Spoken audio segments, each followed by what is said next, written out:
నమస్కారం. Welcome to Suman TV. నేను గీతాంజలి. ప్రస్తుతం మనతో పాటు భారతీయ శంకర పీఠం వ్యవస్థాపకులు, ప్రముఖ జ్యోతిష్యులు, ఆధ్యాత్మికవేత్త, బ్రహ్మశ్రీ అన్నవరపు తిరుపతి మూర్తి అవధాని గురువుగారు ఉన్నారు. వారితో మాట్లాడదాం. గురుగారు నమస్కారం అండి. ఓం శ్రీ మహాగణాధిపతయే నమః. గురుగారు, చాలా మంది జాతకాల్లో నాగదోషం ఉంది మీకు అని చెప్తూ ఉంటారు. ఇలా గురువుగారి దగ్గర వెళ్ళినప్పుడు కొంతమంది ఏమో అది చాలా పెద్ద సమస్యగా కూడా ఉండబోతోంది, తీవ్ర పరిణామాలు ఉంటాయి, ప్రభావం ఉంటుంది బాగా అని చెప్తూ ఉంటారు. చాలా మంది పరిహారాల కోసం రకరకాల ప్రయత్నాలు చేస్తూ ఉంటారు. అసలు ఒక వ్యక్తి జాతకంలో నాగదోషం అనేది ఎందుకు ఏర్పడుతుంది? యథా విధిహుతాగ్నీనాం యథా కామార్చితార్థినాం యథా పరాథదండానాం యథా కాల ప్రబోధినాం ఇది తెలుసుకోవాలి. నాగదోషం అనేటువంటిది రెండు కారణాల రీత్యా వస్తుందమ్మా మనిషికి. ఈ రెండు కూడా స్వయంకృతాలే. రెండు అంటే మనకు కనీస మాత్రం విచక్షణ లేదు. దొరికింది తింటున్నాం కదా, పశువులు తింటే దొరికింది, వాటికి ఇవి తినకూడదని తెలియదు. మనకు తెలిసి కూడా ఎవరు ఏం చెప్తే అది గుడ్డెద్దు చేలో పడ్డట్టుగా చేసుకోవడం వలన ఒక రకంగా నాగదోషం వస్తుంది. అది వంశనాశనం చేస్తుంది. మరొక రకంగా ఆడవాళ్ళు చేస్తున్నటువంటి కొన్ని ప్రక్రియలకు వస్తుంది. రెండో విధానం ఏంటంటే, మొదటి విధానం తర్వాత చెప్తాను. రెండవ విధానం, నాగదోషం ఉంది అనగానే ఒక జంట నాగ ప్రతిష్ఠ చేస్తూ ఉంటారు. జంట నాగుల్ని ప్రతిష్ఠ చేస్తూ ఉంటారు. ఈ జంట నాగు ప్రతిష్ఠ అనేటువంటిది ఏ పర్పస్ చేస్తున్నారో ఎవరికి తెలియదు, ఎందుకు చేస్తున్నారో తెలియదు. అదేంటని ఎట్లా అంటారు, సంతానం కోసమే కదా చేస్తారు, వంశవృద్ధి కోసం కదా చేస్తారన్నారు. చేసేటువంటి ప్రక్రియ వంశ నాశనానికే చేస్తున్నారండి. మీరు వింటున్నారు కదా అని చెప్పి ఇష్టం వచ్చినట్టు మాట్లాడకండి అని అనిపించవచ్చు. అంటే నాగ ప్రతిష్టలు సాధారణంగా దేవాలయాల్లో చూస్తూ ఉంటాం. ఇప్పుడు కరెక్ట్ కదమ్మా, మీరు ఎన్నో దేవాలయాలకు వెళ్ళి ఉంటారు. చూసాను. మధ్యాహ్నం సమయంలో మహానివేదన టైంలో దేవుడికి మహానివేదన పెడుతున్నారు. ఈ బయట ఉన్న ప్రతిష్ఠ చేసినటువంటి నాగ ప్రతిష్ఠ విగ్రహాలకు ఒక్క ముద్ద పెట్టిన పాపన ఎప్పుడన్నా పోయారా? గమనించండి. నేను ఉండే మొహం మీద మాట్లాడతాడు, ఆయన కోపం ఎక్కువ అంటారు. కోపం నాకెందుకు, కోపం మీ మీద.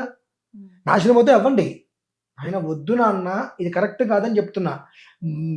గడ్డం పట్టుకుని బతిమలాడటం కరెక్ట్ కాదు కదండి. నయానో భయానో చెప్పాలి. ఇది రెండవ కారణం. విగ్రహం ప్రతిష్ఠ చేసేస్తున్నాం. ఇప్పుడు మన ఇంటి ముందే దిష్టి కోసం చిన్న గణపతిని పెడితే రోజు నీళ్ళు పోసి దీపం పెడతాం మనం. అటువంటిది మనకు దోషం ఉందని చెప్పి జంటనాగ ప్రతిష్ఠ చేసేసి దాని మొహం చూడలేదు. మళ్ళీ దాన్ని చేయడానికి ముందే దానికి అన్ని రకాల అధివాసాలు మొత్తం చేసి ప్రతిష్ఠ చేసేస్తున్నారు. మళ్ళీ దాని మొహం చూస్తున్నారా? ఎండకి ఎండుతూ ఉంటుంది, వర్షానికి తెలుస్తూ ఉంటుంది. దానికి ఒక బట్టలు కట్టరు, దానికి ఒక బొట్టు ఉండదు, ఒక అభిషేకం ఉండదు, ఒక అర్చన ఉండదు, ఒక ఆరాధన ఉండదు. ప్రాణ ప్రతిష్ఠ చేసేసారు, వదిలేశారు. దానికి ఆహారం ఎవరు పెట్టాలండి? నువ్వు ఎప్పుడైతే అలా చేసి వదిలేసి వెళ్ళిపోయావో గర్భస్రావాలు ఎక్కువ జరుగుతాయి ఆ కొంపలో. నేను ఆ కొంపే అనాల్సి వచ్చింది, ఆ కుటుంబం అనలేకపోయానమ్మా. గర్భస్రావాలు ఎక్కువ జరుగుతాయి. ఎందువల్లంటే అదేంటంటే మీ వాళ్ళే కదా చేయించింది, మీ పంతులు గారులే కదండి చేయించేది, వాళ్ళే చేయించమని చెప్పారు. చాలా మంచిది, మాకు బుద్ధి లేదు. నీ బుద్ధి ఏమైంది అంటే నాగప్రతిష్ఠ అని చెప్పారు. మరి నాగప్రతిష్ఠ అంటే చిన్నదేం కాదు, ఒక మందిరం ఉండాలి. దానికి అన్నీ చేస్తున్నారు, ధాన్యాధివాసం అన్నీ చేస్తున్నారు, తీసుకొచ్చి కూర్చోబెడుతున్నారు. రేపటి నుంచి దాన్ని ఎవరు పోషిస్తారు? నిత్యార్చన ఎవరు చేస్తారు? ఎవరు చేస్తున్నారమ్మా? మరి ఎందుకు చేస్తున్నారు? దాదాపుగా సమస్య ఎక్కడ వస్తుంది అంటే, నాకు అనిపించింది గురువు గారు, ఇప్పుడు దేవాలయం అంటే కొంచెం దూరంలో ఉంది. ఫలానా ఇప్పుడు ఒక ఊర్లో ఉన్నవాళ్ళు ఇంకో ఊరు వెళ్ళి మరీ ప్రతిష్ఠ చేసి వస్తారు. అవును. ఇప్పుడు వాళ్ళు ఎప్పుడు వెళ్ళటం కుదరదు కదా, వారికి ఇంకేమన్నా ప్రత్యామ్నాయ ఉందా? నాగ ప్రతిష్ఠ చేయాలి, కానీ పద్ధతి ఇది కాదు. నీకు చేతనైందా? నీకు పెద్దిల్లు ఉంటుందిగా, ఇంట్లో ఒక మూలకి చిన్న మందిరం కట్టి అక్కడ పెట్టేసి అలా ఇంటి దగ్గర పెట్టండి. దోషం లేని పని అది కాదండి. ఇప్పుడు అపార్ట్మెంట్ లో ఉంటే మనం ఏం చేయలేము. ఇండివిజువల్ హౌస్ ఉంది, ఇంట్లో నీకు ప్లేస్ ఉంది, అక్కడ చిన్న మందిరం కట్టేసేసి అక్కడ పెట్టే. ప్రతిరోజు ఆయనకు ఒక చుక్క నీళ్ళు పోయి ఓ చుక్క పాలు పెట్టు, 10 నిమిషాలు పని, అన్ని వంశాన్ని కాపాడుతుంది. రెండవ విధానం జల ప్రతిష్ఠ. అంటే ఇక్కడ దానికి పూర్తిగా 3 రోజులు 5 రోజులు ఉంటుంది. దానికి పూర్తిగా చేయవలసినవన్నీ చేసేసేసి పడగ కనిపించకుండా చిమ్మిరి చలిమిడి రెండు పూర్తిగా ఆయనకి చుట్టేసేసేసి ఒక వస్త్రంలో పెట్టి అరిటాకు పెట్టి నీటిలో వదిలేసేది, మధ్యలోకి తీసుకెళ్ళి. ఆ నీటిలో వదిలేయటం వలన దాని మీద ఉన్నటువంటి చిమ్మిరి కానీ బియ్య పిండి కానీ ఇవన్నీ కూడా చేపలు అవన్నీ తినేసేస్తాయి. తింటాయి కదా, ఆ అవును. విగ్రహాన్ని నువ్వు ప్రతిష్ఠ చేయట్లా, ఉమ్, జల ప్రతిష్ఠ అంటే కదలకుండా నువ్వు పెట్టట్లా, జల ప్రతిష్ఠ చేసావు. జల ప్రతిష్ఠ చేయడం వల్ల నువ్వు అక్కడ వదిలేసావు దాన్ని. ఉమ్, ఆ లోపల దానికి ప్రాణ ప్రతిష్ఠ చేసి ఉన్నావు కాబట్టి జల ప్రతిష్ఠగా వదిలేస్తే అది లోపల తిరుగుతూ ఉంటుంది. నువ్వు బంధించట్లా, నీటిలో వదిలేసావు, అది తిరుగుతూ ఉంటుంది. ఇంకా అదంతా దానికి కావాల్సిన ఆహారం అదే వెతుక్కుంటుంది. అవును. 2, ఇప్పుడు మనం యాక్వేరియం పెడతాం చూసారండి. ఉమ్, ఈ యాక్వేరియం అనే మన దీనికి కారణం ఎలా అని తెలుసుకోవడానికి ఉమ్, యాక్వేరియం పెడితే ఆ ఒక్క ఫిష్కి, చేపకి నువ్వు ఆహారం వేయకపోతే తినగలుగుతుందా? ఉమ్, చచ్చిపోతుందిగా. ఆ, చనిపోతాయి పాపం. నువ్వు తీసుకొచ్చి పెట్టుకున్నావు, దానికి ఆ బాల్స్ ఏవో నువ్వు వేయాల్సిందే. ఎక్కువ వేసినా చచ్చిపోతుంది, అవును. తక్కువ వేసినా చచ్చిపోతుంది. అదే స్వతసిద్ధంగా నీటిలో ఉన్నటువంటి చేప ఉమ్, చచ్చిపోతుందండి ఎట్లా? అంటే దాని ఆహారం అది వెతుక్కుంటుంది. అప్పుడు అవును. నువ్వు ప్రాణప్రతిష్ఠ చేసిన తర్వాత దాని ఆహారం అది వెతుక్కునే రీతిలో వదిలిపెట్టాలి. అలా కాకుండా నువ్వు ఇట్లా బంధించేయటం వలన మీకు అది వంశానికి వృద్ధి కలుగుతుందా, క్షయం కలుగుతుందా? క్షయమే ఇది కదా. గమనించుకోవాలమ్మ. ముందు మొదటి విధానం చెప్పుకుందాం. ఉమ్, అసలు నాగదోషం ఎందుకు రావాలి, ఉమ్, ఎందుకు వస్తుంది అనేటువంటి దానికి ఇవాళ ప్రతి 10 జాతకాల్లో 9 మందికి ఉంటుంది. ఒకప్పుడు అవునండి. లేవు కదండి.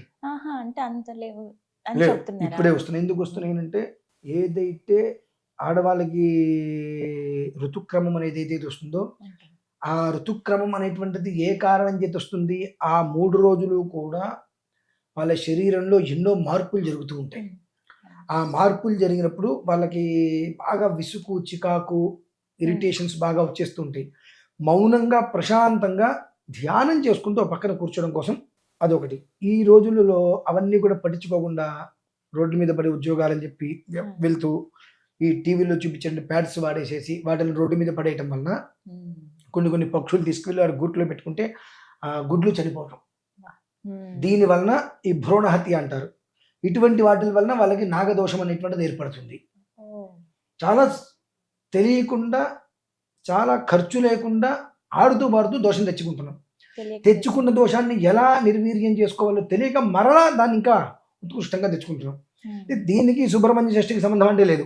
నువ్వు ఎప్పుడైనా నీకు దాని ప్రభావం ఉన్నది అన్నప్పుడు షష్ఠి, ఏ షష్ఠి అయినా షష్ఠి రోజున దానికి కొన్ని విధానాలు ఉంటాయి. అలాగే ఒక 6 ఆదివారాలు ఒక విధానం ఉంటుంది, ఉమ్, 11 ఆదివారాలు ఒక విధానం ఉంటుంది, ఓ, అలాగే 7 ఆదివారాలు 7 మంగళవారాలు ఉమ్, వాళ్ళు చేసుకోవచ్చు సొంతగా. ఆ, ఎలా అంటారండి? బియ్యపిండి, పంచదార. అంతే. ఆ, నీకున్నటువంటి నాగదోషం తొలగిపోతుంది ఉమ్, అనేటువంటి విషయం నీ కళ్ళకు కనిపించాలి అంటే ఆదివారము, మంగళవారము అంత బియ్యపిండి, పంచదార తీసుకొని శుభ్రంగా కలిపేసేసి ఉమ్, ఎక్కడన్నా పుట్టలుంటే పుట్ట చుట్టూ చల్లుతూ వచ్చేస్తే ఉమ్, ఒక వారం అయింది, 2వ వారం అయింది, 3వ వారం అయింది. ఉమ్, అక్కడ చీమలు లాంటివి వచ్చి అవి తింటూ పుట్టలు పెంచుతూ ఉంటాయి. అవును. అది నువ్వు గమనించావా, నీకున్నటువంటి నాగదోషం నుంచి నువ్వు బయటపడుతున్నావు. ఉమ్. సింపుల్ రండి. నాకు తెలిసింది ఊర్లో ఉన్న వాళ్ళకైతే బాగా ఇదండి. సింపుల్ సిటీలో రండి అమ్మ. కష్టం. అవును, అవును. అంటే ఇందులో ఎలా ఉంటుందంటే అండి, ఆ ఒక నాగదోషంలో కూడా మొత్తం 14 రకాల ప్రభావాలు ఉంటాయి. కొన్ని చెప్పండి. 14 రకాల ప్రభావాలు ఉంటాయి. కనుక అది వాళ్ళు మొదలు పెట్టినప్పుడు అక్కడ వృద్ధి కనిపించింది అని అంటే భగవంతుడి యొక్క అనుగ్రహం వల్ల మనం దోషం నుంచి బయటపడుతున్నాము అనేటువంటిది ఒకటి మనం సంకేతం. తెలుసుకోవాలి. ఉమ్, ఈ నాగదోషం ఎక్కువ ఉన్న వాళ్ళకి తరచూ ఉమ్, పాములు కల్లో కనిపిస్తుంటాయి. అంటే అది నీకు తరచూ కనిపిస్తున్నాయి అని అంటే దోష ప్రభావం పెరుగుతుంది, దాని నుంచి నువ్వు బయటపడు అన్నప్పుడు ఒక మంగళవారము, ఒక ఆదివారము, షష్ఠి ఆ సమయంలో మొదలుపెట్టి చవితి, పంచమి, షష్ఠి, ఉమ్, షష్ఠికి పూర్తయ్యేటట్టుగా మొదలుపెట్టి దానికి సంబంధించిన క్రతువులు పూర్తి చేసుకొని ఆ జంట నాగుని జల ప్రతిష్ఠ చేయటం, ఉమ్, నీటిలో వదిలిపెట్టడం, దానికి చేయాల్సిన ఉపచారాలు మొత్తం చేసి నీటిలో వదిలిపెట్టేయటం. అనంతరం వచ్చి 7 వారాలు. ఉమ్, అంతేగాని ఇది మనం చేస్తున్నాం కాబట్టి పొట్లగా అయితే కూడదు, ఇవన్నీ లేవండి. ఉమ్, అక్కడ ఇవన్నీ మనం పొట్లగా అంటే పాములాగా ఉంటుంది కాబట్టి ఈ తినొద్దు మొక్కలు అని. ఇవి చెప్పుకుంటుంటాయి, ఇవన్నీ సంబంధించినవి కావు అసలు, ఉమ్, అవి పట్టించుకోకర్లేదు. ఉమ్, ఎంతవరకు మనం చెయ్యాలి ఉమ్, ఆ ఒక్క విధానాన్ని తీసుకోగలిగితే జీవితం పునః ఉత్పత్తి అనేటువంటిది ఉంటుంది. అది నాగదోషం అంటే ఎందుకు వస్తాయి, సరదాగా వాటికి ఏమి తోచకరావు. ఉమ్, ఇంకొక విషయంగా ఎలా ఉంటుంది అంటే అమ్మా, వాటి ప్రదేశంలో మనం ఇల్లు కట్టుకుంటాం, అన్ని మొత్తం పుట్టలు మొత్తం కొట్టేస్తాం. తలపైనే ఉంటున్నాయి అసలు చాలా. పుట్టల్ని నువ్వు కొట్టకూడదు ఎప్పుడు కూడా. ఉమ్, వాటి ప్రదేశంలో నువ్వు ఇల్లు కట్టుకుంటూ వాటిని నిర్మూలన చేసి నువ్వు ఇల్లు కట్టుకుంటా అంటే దాని ప్రభావం చాలా ఎక్కువగా ఉంటుందమ్మా. ఇది మీకు శాస్త్ర ప్రమాణంతో మీరు తెలుసుకోవాలి అనుకుంటే జుజ్జూరు అని ఒక ఊరుందండి. అక్కడ ఒక ఆలయం నిర్మాణం జరిగింది. అక్కడ ఈ ఆలయం కట్టడానికి అసలు విధానం ఏంటండి అని అడిగింది, చెప్తాను. 2 పాములు పగబట్టి ఇంట్లో పడుకుంటే పైనుంచి పెంకులు వాళ్ళ మీదకి తోయటం లిటరల్లీ జరిగిందమ్మా ఇక్కడ. అది చాలా పెద్ద యాగం చేసి ఇక్కడ ఆలయం నిర్మాణం చేశారు. అంటే బావి పూర్తి చేశారు. ఒకటి 2 పాములు ఉన్నప్పుడు ఒక పాము ఆ బావిలో రోజు తిరిగి పైకి వచ్చి ఇంటి మొత్తం తిరుగుతున్నవి, ఎవరిని ఏం చేసేవి కావు. కానీ ఒక పాము బావిలో ఉండగా పూర్తి చేశారు. ఒకప్పుడు వాటిని ఏదో కష్ట చేయడం వల్ల 2 కక్ష పెంచుకున్నాయి. ఒకటి బావిలో ఉండగా పూర్తి చేశారు. 2వది కక్షతో పడుకుంటే పెంకులు పడేయటం, ఇంట్లో నానా రకాల బీభత్సాలు చేసి ఆ ఇల్లు వాళ్ళు వదిలిపెట్టేటట్టుగా చేసింది. లిటరల్లీ జరిగింది. మీరు మధిర దగ్గర ఉంటుందమ్మా జుజ్జూరు.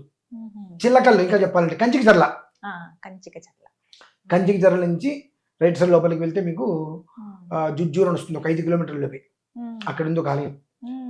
మామూలుగా మీరు సరదాగా వెళ్ళి ఈ ఆలయం కట్టడానికి మూలం ఏంటంటే ఇక్కడ ఏదో పాములు పగబట్టే అని చెప్పి మేము విన్నామండి అంటే వాళ్ళు కథలుగా చెప్తారు. వాస్తవం అండి. మనం ఏదో అనుకుంటాం కానివ్వండి అని చెప్పి అనుభవించే వాళ్ళకి తెలుస్తుంది అది విషయం. కాబట్టి నాగదోషం ఊరికే రాదండి. ఇటువంటి యథోపనులు మనం చేస్తే వస్తుంది. మనం చేసేవన్నీ తప్పుడు పనులు, మనకి ఎలాంటి పాపము రాకూడదు. వచ్చినటువంటి దోషాన్ని ఎలా నిర్వీర్యం చేసుకోవాలో కూడా తెలియదు.